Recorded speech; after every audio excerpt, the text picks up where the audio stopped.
Et c'est votre grande interview sur CNews et sur Europe 1. Bonjour Marion Maréchal. Bonjour. Tête de liste Reconquête pour les Européennes. Avant de parler de la Nouvelle-Calédonie, un mot sur les grèves dans les transports franciliens, très perturbés en raison d'un mouvement dans le RER autour des primes pour les Jeux Olympiques. C'est normal que chaque corporation fasse valoir ses revendications à quelques encablures des JO. Non, je vous le dis, c'est insupportable. On est là face à une caste de syndicalistes professionnels qui maintenant régulièrement prennent les otages en français pour obtenir des avantages complètement démesurés et indécents. Souvenez-vous également de l'accord avec la SNCF qui annule complètement en fait la réforme des retraites et qui sera in fine payée par les Français, puisqu'évidemment la dette de la SNCF est de près de 24 milliards d'euros. Donc moi je ne comprends pas qu'on ait un gouvernement qui chaque fois finalement cède à ce chantage au lieu de poser le grand sujet qui est celui de la réforme syndicale dans notre pays. Nous ne devons plus avoir une caste de syndicalistes professionnels. Nous ne devons plus avoir des syndicalistes qui aujourd'hui ont des heures de délégation qui dépassent la moitié de leur temps de travail. Qu'est-ce que vous proposez alors ? Typiquement une réforme, c'est-à-dire qu'il faut dorénavant qu'il n'y ait plus de subventions publiques. C'est-à-dire que dorénavant les syndicats doivent vivre de leurs adhésions. Il ne doit plus y avoir de renouvellement possible de mandat au-delà de 2 fois. Il ne doit plus y avoir de délégués syndicaux qui consacrent plus de 50% de leur temps de travail à justement de la représentation syndicale. Il ne doit plus y avoir de monopole syndical comme c'est le cas aujourd'hui au premier tour. Bref, nous devons faire en sorte d'avoir des syndicats qui soient véritablement représentatifs des salariés, en particulier dans la fonction publique. Et surtout, nous devons durcir aujourd'hui les conditions du droit de grève, qui, je le rappelle, au départ n'existait pas dans le statut de la fonction publique, puisque c'était la contrepartie à l'emploi à vie. Il n'est pas normal qu'il y ait cette prise en otage, à particulier au moment où il y a les vacances scolaires et donc les moments les plus Donc on supprime le droit de grève. Et donc à minima, il faut interdire le droit de grève au moment des vacances scolaires et des jours fériés dans la fonction publique, ce qui paraît être le minimum en contrepartie, une fois de plus, de l'emploi à vie et de la sécurité de l'emploi à vie. Ce serait constitutionnel, vous croyez ?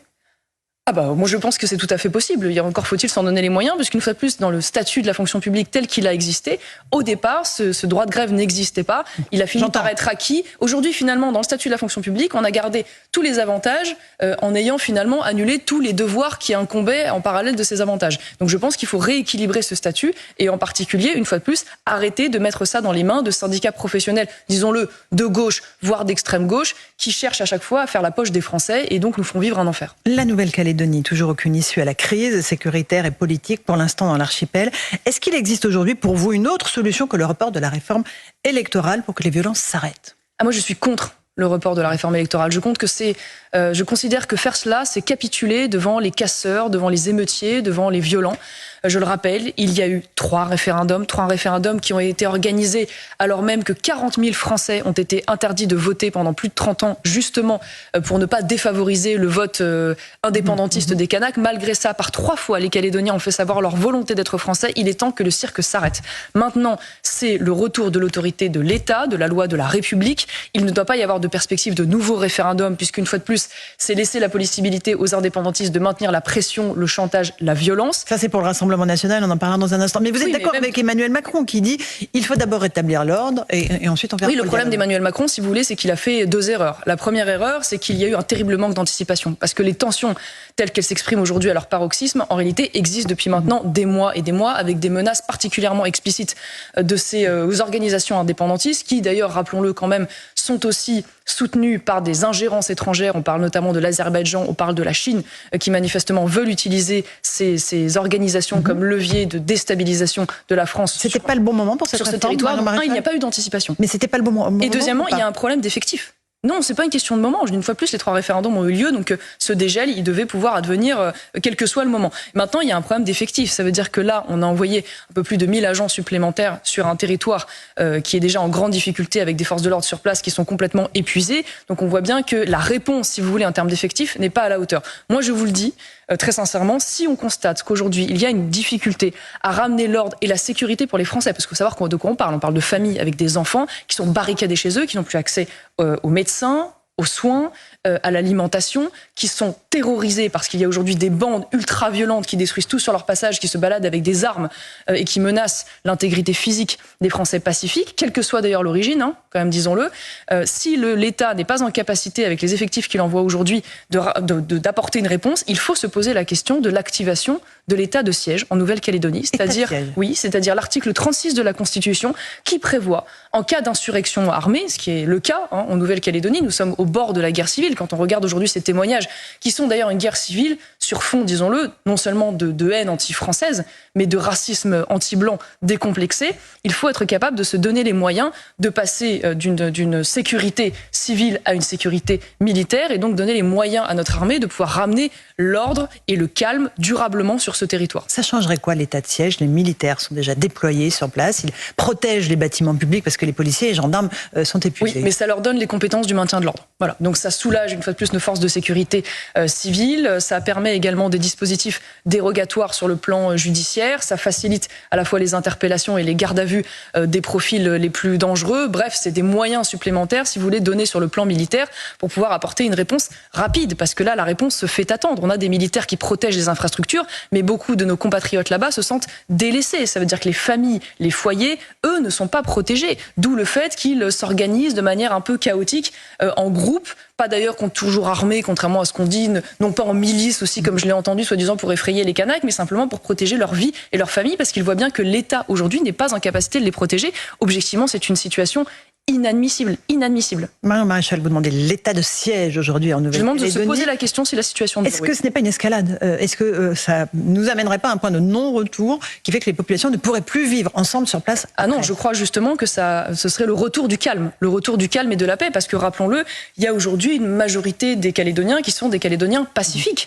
Il y a, y compris d'ailleurs, quelles que soient leurs origines européennes ou kanak, et qui souhaitent ce retour au calme et qui sont victimes de cette situation. Donc une fois de plus, moi je crois que aujourd'hui, l'heure n'est plus au compromis, l'heure n'est plus à la négociation. Nous avons eu 30 ans de négociation. L'heure maintenant est au retour de l'ordre républicain. Et je le dirais aussi pour éviter la contagion. Parce que ce que je vois là, c'est qu'il y a le président notamment de la Martinique, de la Guadeloupe, de la Réunion, et de la Guyane également, qui appelle une fois de plus au report de ce dégel électoral. Moi, ce que je crains, si vous voulez, c'est que si on laisse s'enquister à la fois cette anarchie sur fond de haine anti-française et de racisme anti-blanc, je crains la contagion dans d'autres territoires d'outre-mer, et donc il ne faut pas que l'État puisse laisser entrevoir une forme de faiblesse. Voilà. Et donc une fois de plus, il ne doit pas y avoir de report de ce dégel, et il doit y avoir le retour de l'ordre républicain sur ce territoire, comme sur d'ailleurs l'ensemble de la métropole. Marion Maréchal, on est sur CNews et sur Europe 1. Le Rassemblement national, vous l'avez évoqué, a une position différente. Marine Le Pen s'est montrée ouverte à un nouveau processus de long terme avec un référendum à horizon de 40 ans, donc dans assez longtemps, et surtout à la reprise du dialogue. Jordan Bardella, qui était notre invité hier, a assumé vouloir rassurer et rendre encore une fois crédible l'hypothèse d'un RN parti de gouvernement, à la différence de partis plus radicaux comme le vôtre. Oui, moi je suis en désaccord total avec cette proposition. Une fois de plus, j'y vois là une forme de capitulation vis-à-vis des émeutiers et vis-à-vis des violents et des casseurs.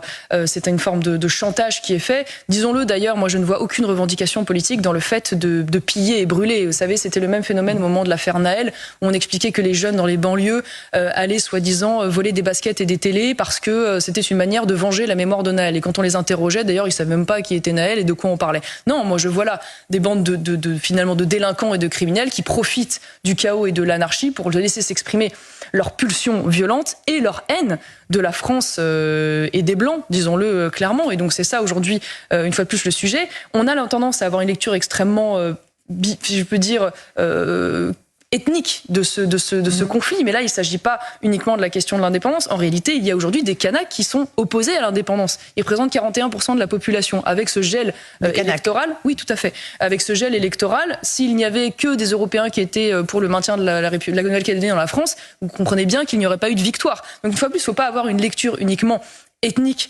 de cela, et je crois qu'au contraire, donner la perspective d'un nouveau référendum, c'est donner la possibilité finalement aux indépendantistes de pouvoir maintenir ce chantage, de pouvoir continuer à manipuler ces jeunes générations dans la violence, et c'est surtout pouvoir continuer à laisser l'Azerbaïdjan, la Chine ou d'autres puissances étrangères tenter de déstabiliser la France sur ce territoire, parce qu'une fois de plus, disons-le, si par malheur, et je souhaite que ça n'arrive pas, un jour la Nouvelle-Calédonie devenait indépendante et n'était plus française, elle ne deviendrait jamais qu'une colonie chinoise. Parce que c'est ça aujourd'hui la perspective malheureusement de ce territoire si il ne restait pas français. Marion Maréchal, hier, Jordan Bardella a appelé vos électeurs, les électeurs de Reconquête, au vote utile. Il a dit le vote utile, c'est le Rassemblement national.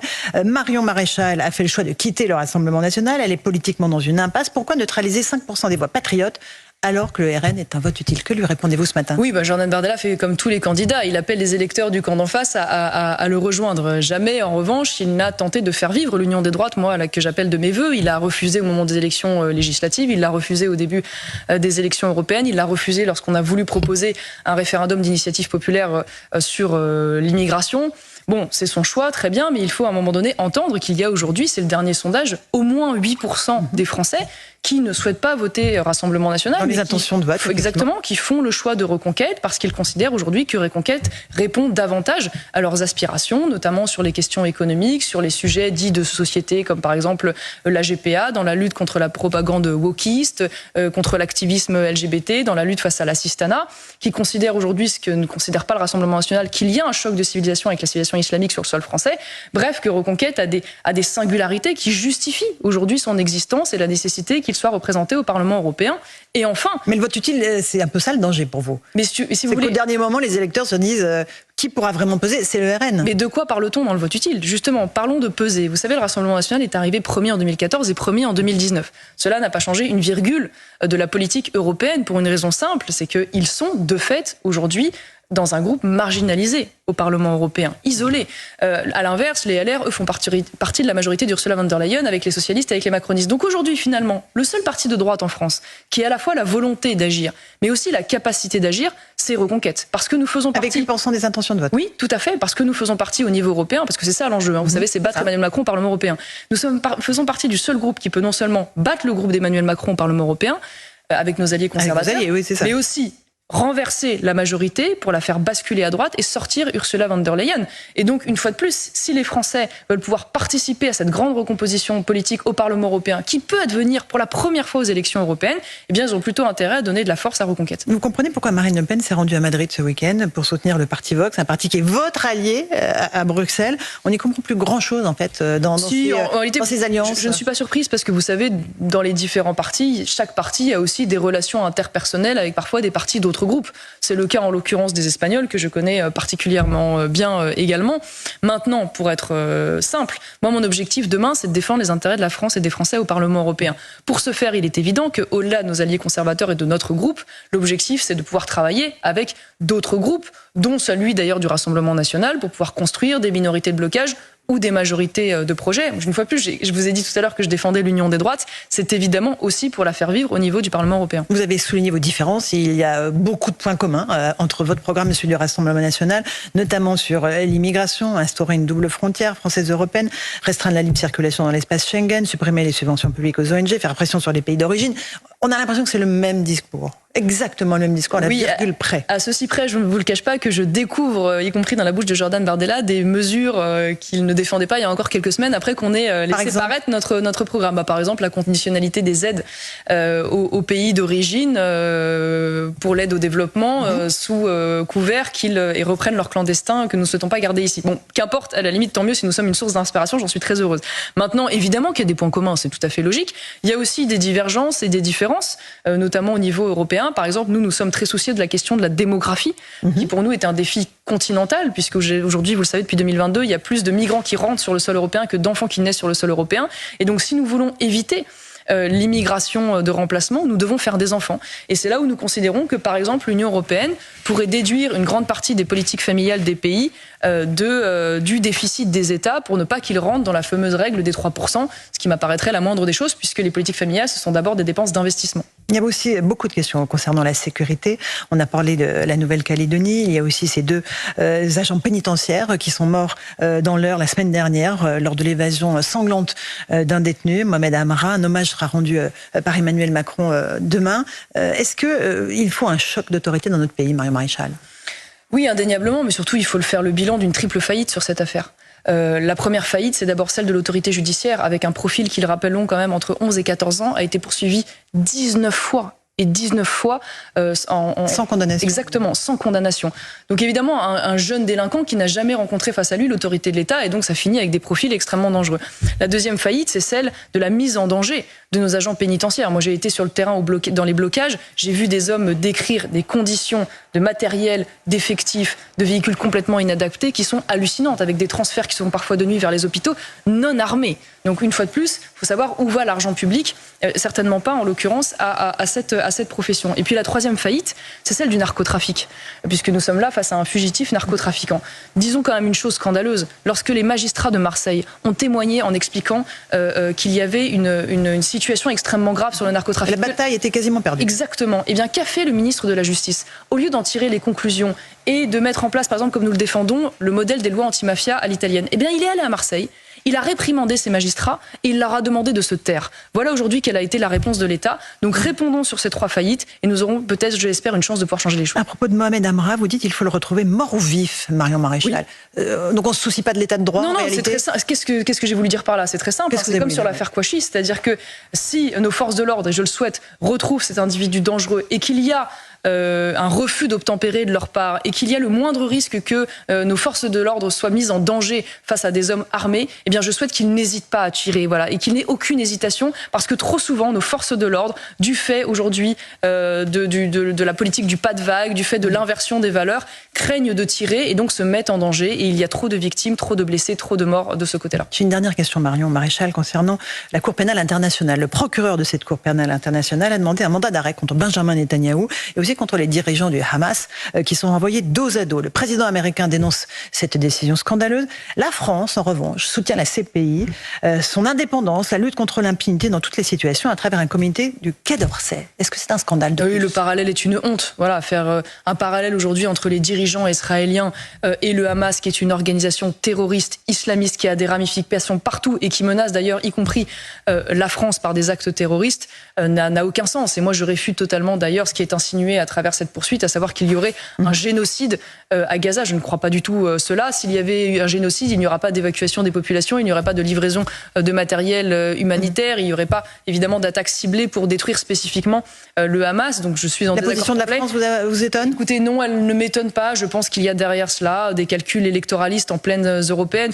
Sûrement veulent-ils plaire à une partie de la population, notamment, disons-le, musulmane, qui aujourd'hui voit à travers le sujet de Gaza l'un des moteurs de vote et de mobilisation. Les résultats aux élections au Royaume-Uni, municipales notamment, nous font la démonstration qu'il y a aujourd'hui un vivier électoral à aller chercher sur ce thème, et LFI malheureusement non plus ne s'y est pas trompé. Merci Marion Maréchal, c'était votre grande interview sur CNews et sur Europe.